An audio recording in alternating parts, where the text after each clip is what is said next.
John Tankle and his wife Rose Tankle, the owners of a private hotel, are waiting for a guest to check in. Study the example and questions 1 to 6. For each question, there are 4 pictures. Decide which of the pictures best corresponds to what you hear on the tape. Circle the letter under that picture. The first one has been done for you as an example. First, you have some time to read the questions.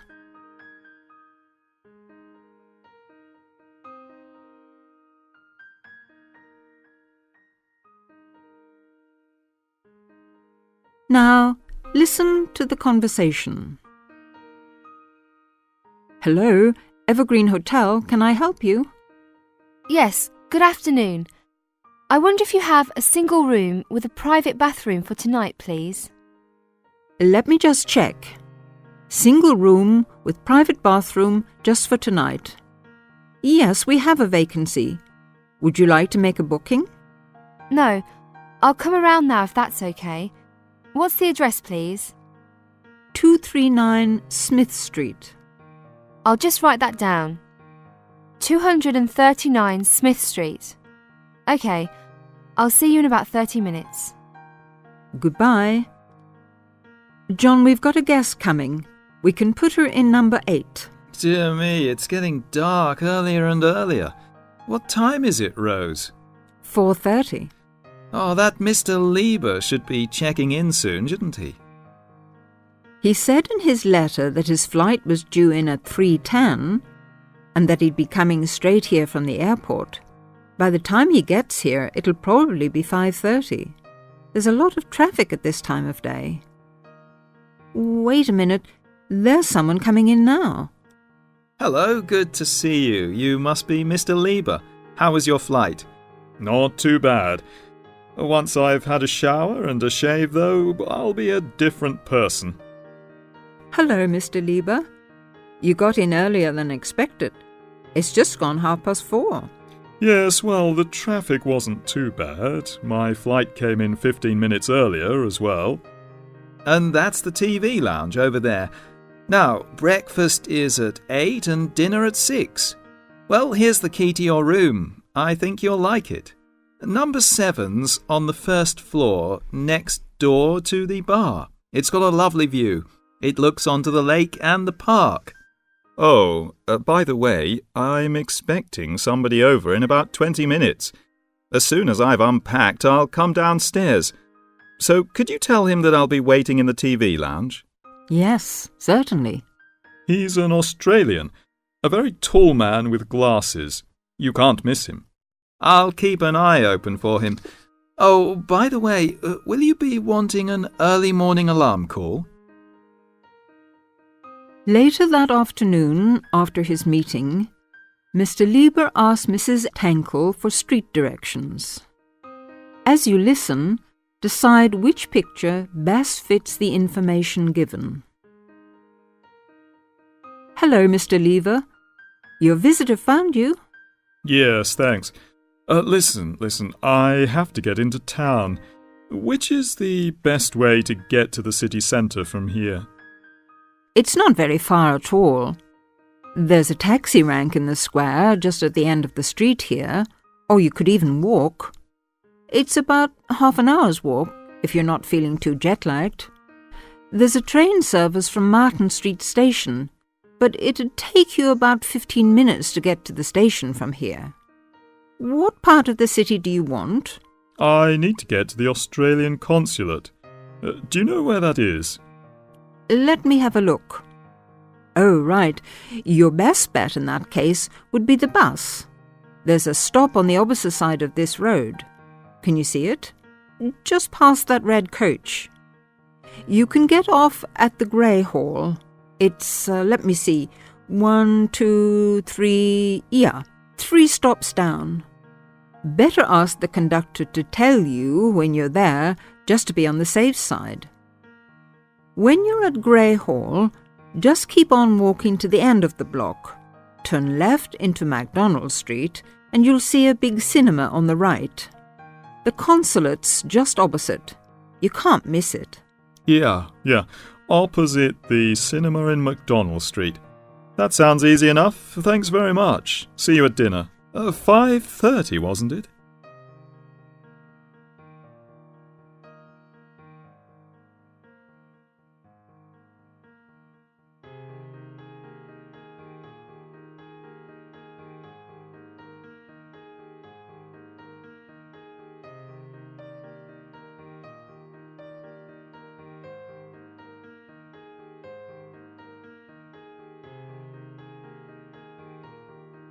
Listen carefully to the following talk and choose the correct answer for each question. When the Europeans first came to the American continent more than 400 years ago, there were relatively few diseases and viruses on the new continent. During that time, however, plagues and diseases that killed thousands were floating around Europe. Eventually, some Europeans developed immunity to the unsanitary world of industrialization. When they came to the American continent, however, many of the Native Americans had never been exposed to these viruses and hence did not develop immunity to them. By sharing the same food and water sources, many Native Americans contracted the European diseases. At a time when medical vaccines were still in their early stages, this led to the tragic death of thousands. The Native Americans gradually developed immunity to these diseases and were able to interact with the new explorers and colonists. They traded everyday items with each other, which led to the hybridization of these two cultures. One enterprising European colonist had an interesting idea. Why not create a trading post where the two groups could sell their newly combined works of art? Eventually, a post was set up, and the distinctly American works became known throughout the country for their unique styles. The trading post continued for a couple more decades until it eventually faded away. The works of that time period can now be seen at the Smithsonian National Museum. Until very recently, some tribes were still making pieces of art and selling them in their local trading posts.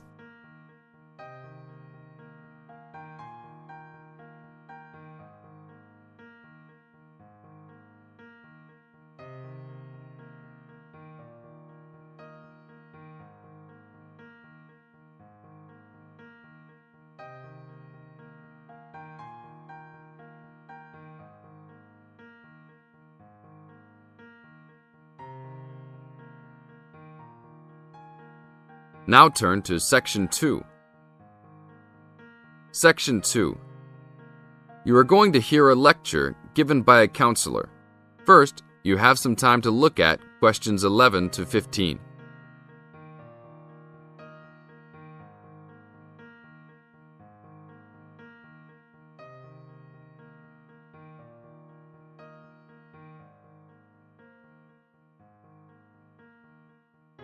Now listen to the tape and answer questions 11 to 15. Hi, I am your counselor for this year. Today, we will visit the facilities available to you on our campus. As students, you should take advantage of everything you have available to you. How many of you like sports? Well, I hope most of you do, because our school has great sports facilities. We have an indoor gym with state-of-the-art equipment. First, I want to tell you about our basketball facilities. There are 2 basketball courts. Both are full court and open for student use. We offer basketball leagues that all students are invited to join. Just sign up with a team. Usually, there are games on the courts, but during league time, only the teams are allowed to use the courts. The basketball courts are open 24 hours a day. If you want a job, you can be a referee at the games. Next, I want to tell you about the tennis facilities. We have 5 tennis courts available for student use. The tennis courts are open every day, 8 a.m. until 10 in the evening. You should call ahead to reserve a court because they are very popular and can often be booked weeks in advance. There are rackets and balls available for rent at the front desk of the courts. There is an Olympic-sized swimming pool that is open for students and the general public. There are also showers and locker rooms available. The swimming pool is open every day, 9 a.m. until 7 in the evening. There are openings for the position of lifeguards, so if you are looking for a job in the sun, this might be good for you. Now look at questions 16 to 20.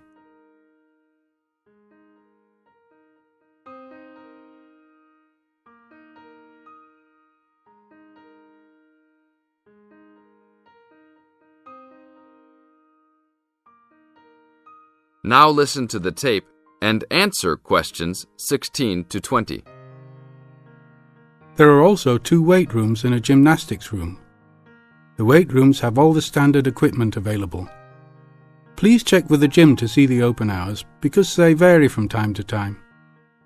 The gymnastics room is usually not open for individual users because there are almost always classes held in the room. However, if you are interested, you may sign up for gymnastics classes. Plus, if you like martial arts and boxing, we offer classes for everyone, from beginners to advanced students. Please check the schedule for availability. There is everything available, from Chinese wushu to Brazilian wrestling. I will talk for a brief moment about our library system. Our campus has 3 libraries available to undergraduate students, 1 additional graduate library and 1 faculty library. The libraries are open daily until midnight except for during testing periods, when the libraries will be open 24 hours. Please look on a map to see where the libraries are located. All students with a valid ID can check out books, with a maximum of 10 books at a time. Books can be checked out for a 2-week period and then renewed for 1 month maximum. After that, there is a $1 fine per week that the book is overdue. I will repeat that. There is a hefty $1 fine per week. So it is a good idea to return books on time. If you lose a book, then you will have to repay the library for it, plus a fine. If you damage a book, most likely you will have to repay the value of the book. So please, enjoy the library facilities, but take care of the school's belongings. The library is also equipped with 200 computers for student use. They are all internet ready and available for use. You must sign up at the library for 1-hour time slots. You may sign up for up to 3 consecutive slots at a time. No one can use the computers without first signing in at the library. That is it for now. Thank you for your attention. This is the end of Section 2. You now have 30 seconds to check your answers.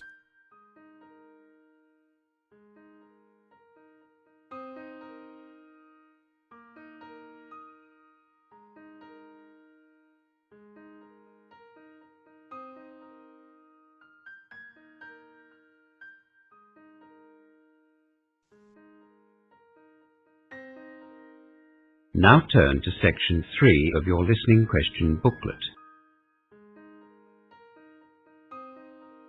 Section 3.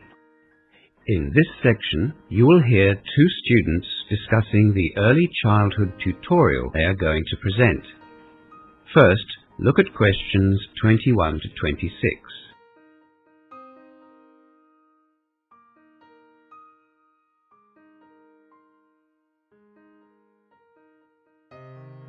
Now listen to the first part of the discussion and answer questions 21 to 26. I don't suppose you've come up with an idea for our tutorial presentation, have you? Well, as a matter of fact, I have. I thought we could talk about the obvious differences we see between the sexes as children grow up. Do you mean the differences we see between males and females as a result of the way they are brought up? No, I mean the differences that exist from birth. That sounds like a lot of work, Rose. Not really. Do you remember in our first early childhood lecture, we were given a list of differences which were observed in male and female babies and toddlers in the UK? I wasn't here for the first 2 weeks of the semester, remember? I had problems getting my passport. Oh, that's right. Well, it was really fascinating. A group of behavioural scientists in England selected 100 children to observe over a very long period, 20 or 25 years. They were brought up in families who treated girls and boys in the same way, no special treatment for either of the sexes. They observed their play and their reactions to various situations, set up little tests, I suppose. How old were the children? The first observations were carried out when the babies were only a few hours old. They concluded that girls were more sensitive to touch than boys at that early age. How did they end up with that conclusion? Well, the lecturer didn't go into detail. I think he just wanted to get our interest, whet our appetite. There were lots of tests and observations done from soon after birth, right through to their early 20s. I thought we could investigate some of the case studies and then present the results in the tutorial. Well, that's a good idea, Rose.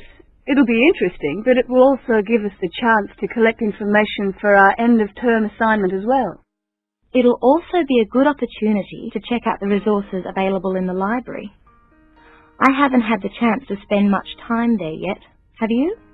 The last 4 weeks have just been so busy. And of course, I had to catch up on the 2 weeks that I missed. I haven't had the chance either. I've heard that the library research staff are really willing to help out. Well, we can find out if that's true or not. We'll need to make an appointment to see them. Apparently they're in high demand. We only have 2 weeks to prepare for this tutorial, so I think we should definitely start as soon as we can. Let's see the tutor this afternoon and tell him about our plan. If he agrees, we can get started on our research. Okay, I'll go and see the tutor. You can make a booking at the library. Rose goes to the tutor's office to discuss the topic for their tutorial. Before listening to the rest of the conversation, look at questions 27 to 30.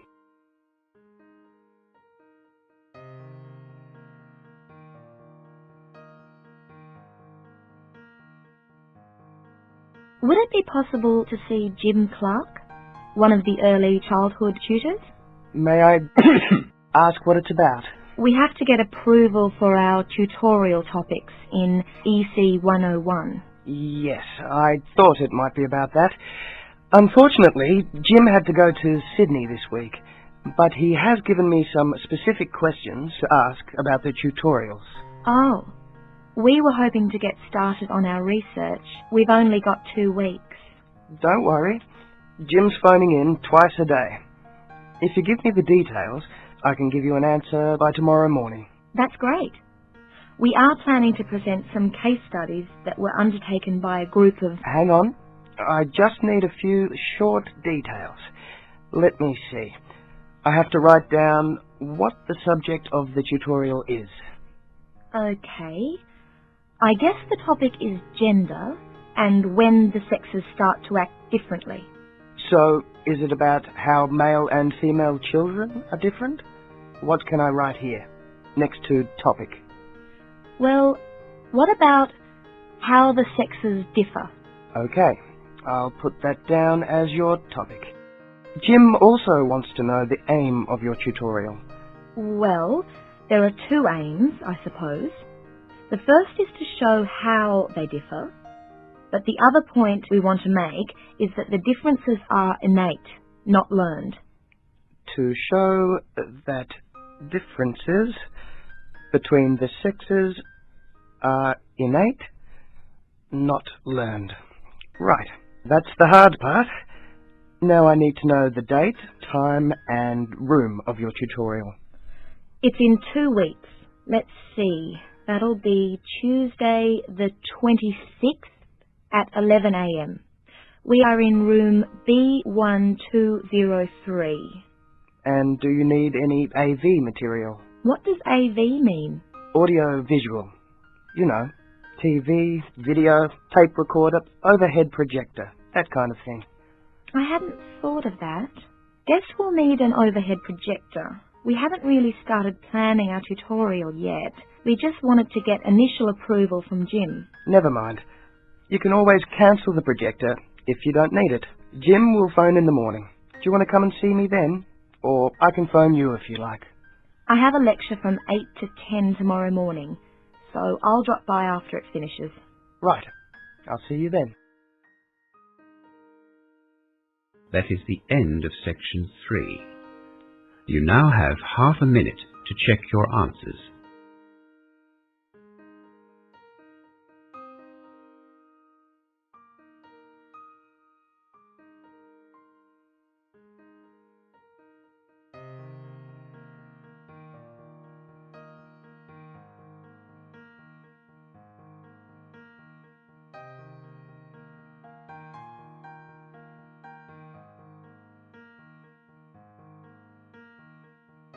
Now turn to Section 4. Section 4. You will hear part of an Earth Sciences lecture. First you have some time to look at questions 31 to 40.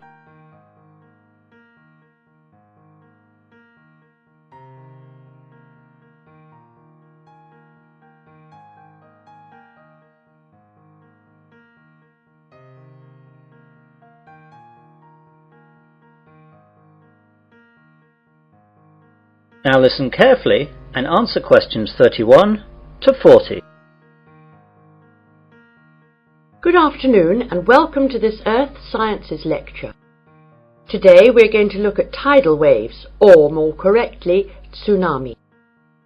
Deep below the ocean's surface, tectonic plates collide, and every once in a while these forces produce an earthquake.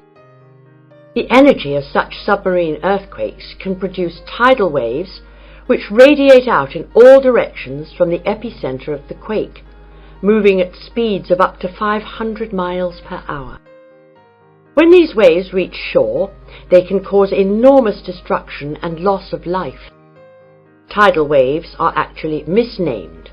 They are not caused by tides. A more accurate word for them is the Japanese name tsunami, which means harbour wave. They are also sometimes called seismic sea waves, since they can be caused by seismic disturbances such as submarine quakes. However, that name is not really accurate either, since tsunami can also be caused by landslides, volcanic eruptions, nuclear explosions, and even impacts of objects from outer space, such as meteorites, asteroids, and comets. Earthquakes, though, are the largest cause of tsunami. Tectonic plates cover the world's surface, and their movement can be detected anywhere in the world. Some areas of the world are more prone to greater movement, and it is in these places that the largest waves can occur. Large vertical movements of the Earth's crust occur at plate boundaries, which are known as faults. The Pacific Ocean's denser oceanic plates are often known to slip under continental plates in a process known as subduction. And subduction earthquakes are the most effective in generating tsunamis. A tsunami can be generated by any disturbance that displaces a large water mass from its equilibrium position. In the case of earthquake-generated tsunamis, the water column is disturbed by the uplift or subsidence of the sea floor. Submarine landslides, which often accompany large earthquakes, as well as collapses of volcanic edifices, can also disturb the overlying water column as sediment and rocks slump down, and are redistributed across the sea floor. Violent submarine volcanic eruptions can create an impulsive force that uplifts the water column and generates a tsunami. Conversely, supermarine landslides and cosmic body impacts disturb the water from above as momentum from falling debris is transferred to the water into which the debris falls. Generally speaking, tsunamis generated from these mechanisms, unlike the devastating Pacific-wide tsunamis caused by earthquakes, dissipate quickly and rarely affect coastlines distant from the source area.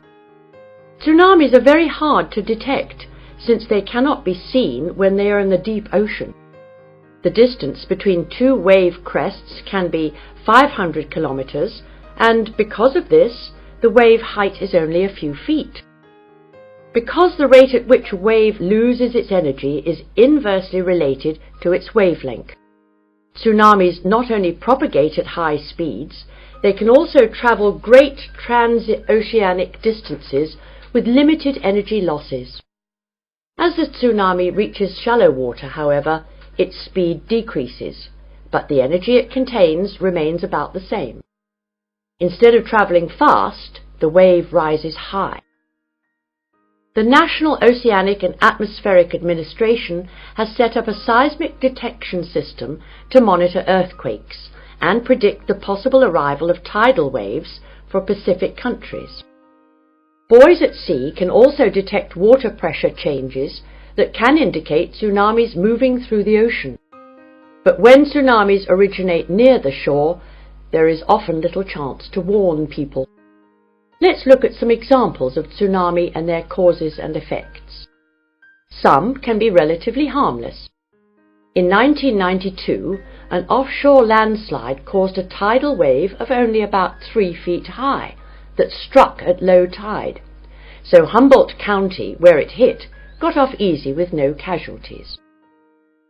On January 13th in 1992, a Pacific Ocean earthquake off the coast of San Salvador, registering 7.6 on the Richter scale, did not cause any ocean disturbance at all.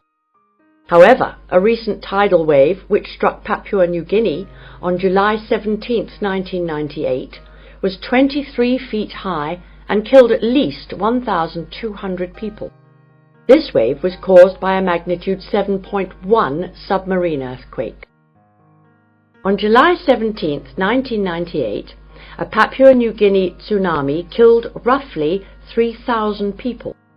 A huge underwater volcanic eruption 15 miles offshore was followed within 10 minutes by a wave some 40 feet tall. The villages of Arop and Warapu were destroyed. One of the worst tsunami disasters engulfed whole villages along Sanriku, Japan, in 1896. An underwater earthquake induced a wave of 35 feet, drowning some 26,000 people. Finally, about 8,000 years ago, a massive undersea landslide off the coast of Norway sent a 30-foot wall of water barreling into the uninhabited north coast of Europe. If this were to recur today, as scientists say it could, almost anywhere in the world, it would cost billions, if not tens of billions of dollars, to repair the damage to coastal cities and kill tens of thousands of people. That is the end of section 4. You will now have half a minute to check your answers.